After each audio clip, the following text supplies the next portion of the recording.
Kanjeng Rama mesti sungkeming pangabekti kula mugi kunjuk Kanjeng Rama, Kanjeng Ibu. Menawi wonten kalepatan tuna dungkap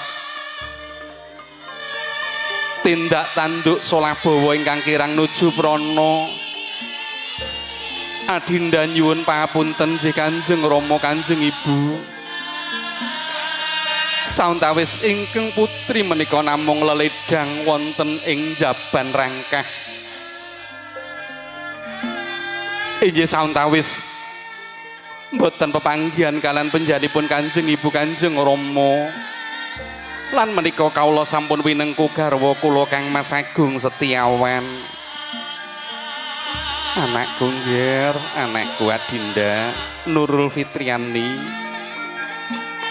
Pun ibumu Mesyah lan Rama Mesdi tansah mari panjurung